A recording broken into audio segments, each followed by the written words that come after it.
and welcome to Digital Dialogues powered by CXO Digital Paths. We have been talking a lot about digital transformation. And as we move deeper into this era of digital transformation, there are certain technologies which have either matured or are on their path moving to new heights. And then there's this one technology that is promising us to reimagine trust, transparency, and transaction models. It's none other than blockchain. Yet its path to widespread adoption remains complex, shaped by architectural gaps, regulatory tensions, and evolving perceptions. It's nothing new for a technology to undergo such kind of scrutiny. There have been various other technologies, just like cloud, that have paved the path for a seamless enterprise adoption through scalable and developer friendly infrastructure, setting a precedent for what it takes to go mainstream. So let's dive into the questions: what's shaping blockchain's enterprise future? And to answer these, today we have a very special guest, Siddharth Ugrankar, who's the CEO of Killa. Hi, Siddharth, and welcome today. Hi, Pratik. Thank you for having me on this amazing discussion.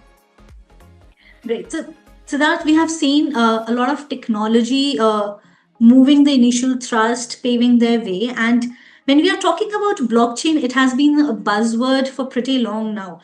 Enterprises are also understanding how to utilize it to the best of its capacity. So, as per you, what architectural voids does blockchain still need to address so as to achieve the same level of intuitive adoption and enterprise confidence that cloud computing enjoys today? So if you dial back a few years, when I say few, I think it's more than 5 years ago. Blockchain was, the buzzword of the decade, right? Until it was replaced by AI. And what people started to realize using blockchain was that it's not really a front-facing technology like AI, where it has like a direct impact on people's lives. However, the way that the reason why blockchain was set up was initially to disrupt the way that people did business, people looked at finance. And Bitcoin was created on the whole concept of a decentralized network that was governed by the people who were part of that network, right? And then it was governed through consensus. But when people try to apply the crypto methodology to enterprise real world use cases, they started to face some challenges, such as, the decentralized and distributed technology existed in a public domain. So that was very difficult for private enterprises to actually relate to, or bringing their private enterprise use cases into a public domain. And the technology itself is really complicated because inherently, what blockchain does is it creates something known as a Merkle tree, and it's primarily a ledgering technology. So every transaction that's recorded on the blockchain can be traced back to its origins, right?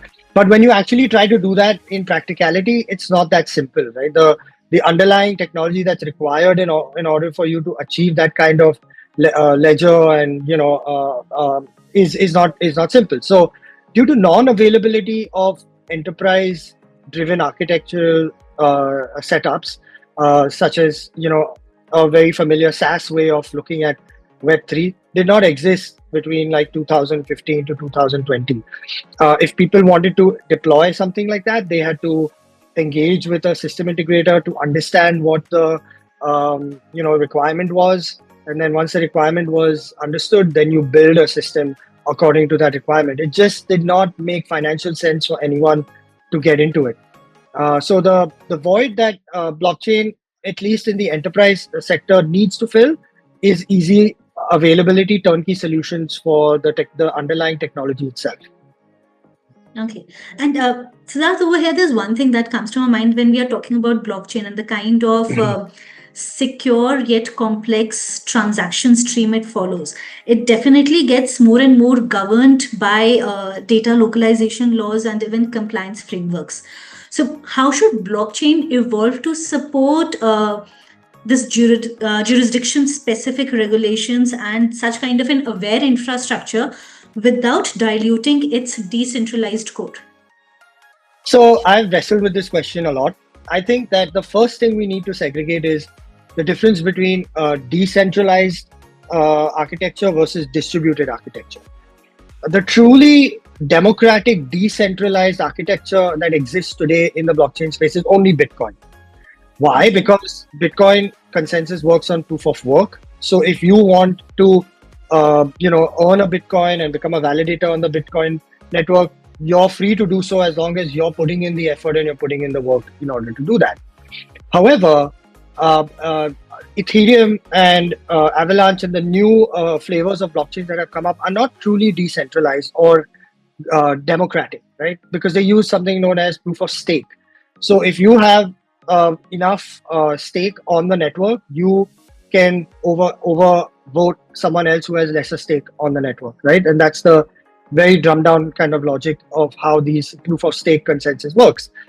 And so that begs the question: does blockchain really need to be decentralized and democratic in the Bitcoin nature? Uh, if you see all the governments, when they started looking at cryptocurrency, they saw it as a major threat. So they started putting in a lot of regulation to prevent people from moving their money into a more decentralized and democratic open network.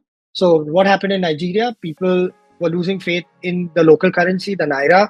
So they started moving everything to cryptocurrency. I don't know the details of where they moved it, but the Binance CEO was summoned in Nigeria and he was put behind bars, right? But Binance acted only as a conduit. It didn't really do anything. But the governments had to hold someone responsible. And the naira depreciated almost 100% against the dollar at that time.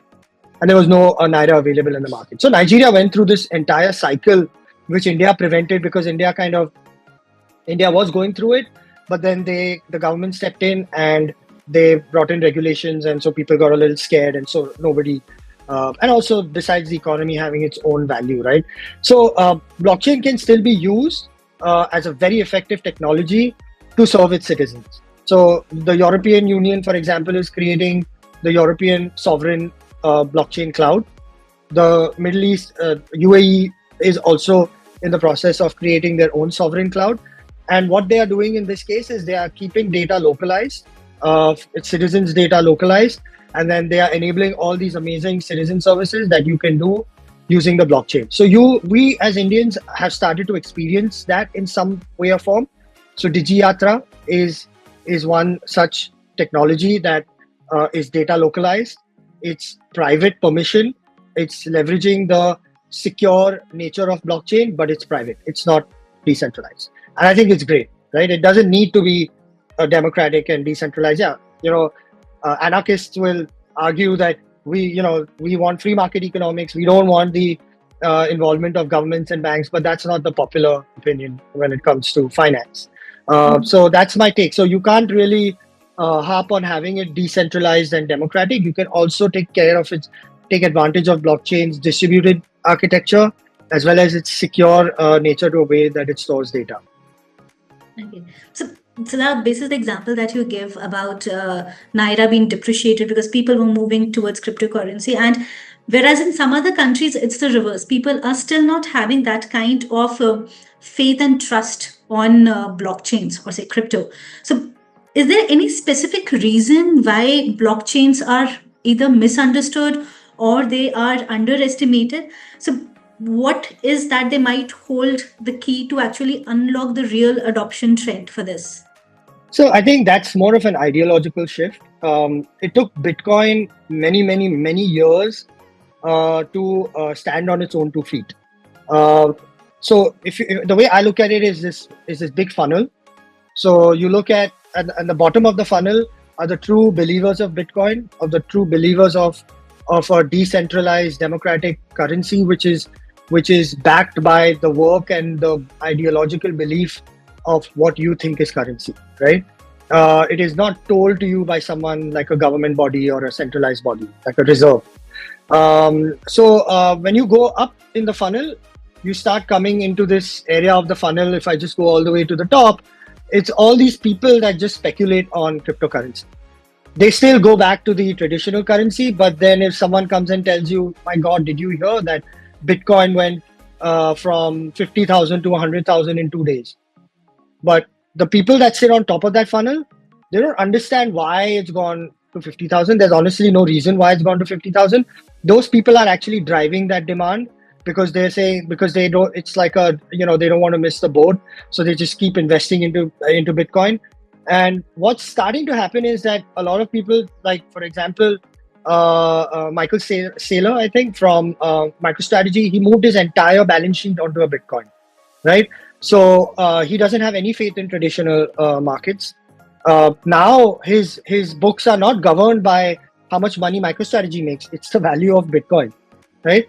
And so, would you invest in a company like that? I personally wouldn't, because if I'm investing in MicroStrategy, I want to know what that company is actually doing, and not look at their stock value or their Bitcoin value, because that has absolutely no bearing on what MicroStrategy is doing. MicroStrategy could be making $10 a year, but their Bitcoin would be somewhere at 100. I think they moved some $400 million into Bitcoin, or some crazy number like that. And so that's the problem. So the second part of your question is, what is it going to take for people to believe? So I think that regulated economics using crypto is definitely coming. It's coming in the way of two forms. One is stablecoins. So US backed stablecoins, sovereign backed stablecoins is going to be a thing that's going to start coming into the markets, because the big banks of the US themselves have built their own blockchain networks, and in order to use that, and in order to create a contractual currency on that, they have to create a stable coin, which is then going to be recognized by the US government. The other regulation which we see in this part of the world are central bank digital currencies. These currencies, CBDCs, are cryptocurrency, but they are government created cryptocurrencies. So China has launched one, Israel has one, India has launched one called the e-rupee. CBDCs are really beneficial for markets like India, primarily because we are still an emerging market, right? So, they're programmable currencies, so it gives a great opportunity for the government to flow money into the lower segments, financially struggling segments of India, using programmable currencies, so that they are actually spending the money on the right things like gas and food and education. But the current monetary system, which is rupee and through UPI, doesn't allow them to do that. So to bring this into thing, when you start seeing the stable coins coming and the CBDCs coming, that's when people will start gaining confidence in the monetary power of cryptocurrency. Okay. And if I may ask that, if it is to move from your digital asset to enterprise grade workflow, what does it need to change? And in terms of how we move a model value, or how we ensure that kind of identification or governance of these digital modes, what needs to be done to ensure that they move into the enterprise systems? Okay, so to be honest, just taking a simple asset and then just tokenizing it doesn't really, it's not that much of a greater value, because the technology that you're replacing is capable enough to replicate what a tokenization use case on the blockchain can do. However, if you dive down, if you go a few layers down into fractional tokenization, right? So taking a simple property, breaking it up into 10 pieces, and then making each piece tradable, right? That opens up a great opportunity for fractional trading of assets.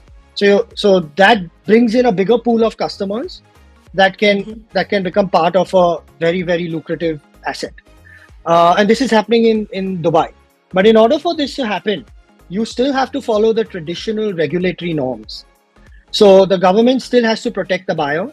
So if it's a unregulated market, let's say Pratik goes and buys a flat, but someone tokenizes a flat and starts trading on her flat, and she's not even getting compensated, right? And people are getting cheated on the buy side as well. But when you regulate it, typically in an asset tokenization or a fractional trading tokenization scenario, the government has to display the change of ownership. And what blockchain allows you to do is if you're doing, say, high frequency trading on a digital asset, on a real world asset in a blockchain, then let's say that the asset itself gets traded a few million times in an hour, then every transaction in that million has to reflect in the core record, the master record, when it's changing ownerships. And that's what happens with your stocks, right? So as you trade stocks, the ownerships of those stocks, buy, sell, it keeps changing. And so the same thing needs to happen on the fractional side of assets as well. So the regulation to in order to do something like that is paramount. You cannot you can do it whether you do it on blockchain or you build a Web2 system that does that. The point is that you need that regulatory authority to reflect it. Blockchain makes life a lot easier because once you write a record in the blockchain, it is sacrosanct, it cannot be changed, it cannot be disputed. And as long as the government is recognizing that change of ownership, then the model works. Okay, that's great. I think this definitely cleared a lot of misconceptions around blockchain. And from this conversation, we can clearly say that blockchain are truly to scale the enterprise world. It must evolve beyond the hype, bridging the architectural maturity, more aligned, I would say, with the regulatory realities, and reshape how we model value and trust. So the futures lie just not in decentralization, but in smart design, contextual adoption, and maybe a much more clearer narrative around its enterprise utility. So, thank you, Siddharth, for being with us today and sharing your valuable perspectives around blockchain. Thank you so much, Pratik. I hope I was able to answer your questions for your audience, and I hope I didn't digress too much. And definitely, you were pretty much on point, crisp, and you had some very to the point examples also for our audience. And Great. hope so it was useful for our audience. And a big thank you to them for tuning in today. So stay connected with us for more such insightful conversations on emerging technologies. Until next time, take care and goodbye.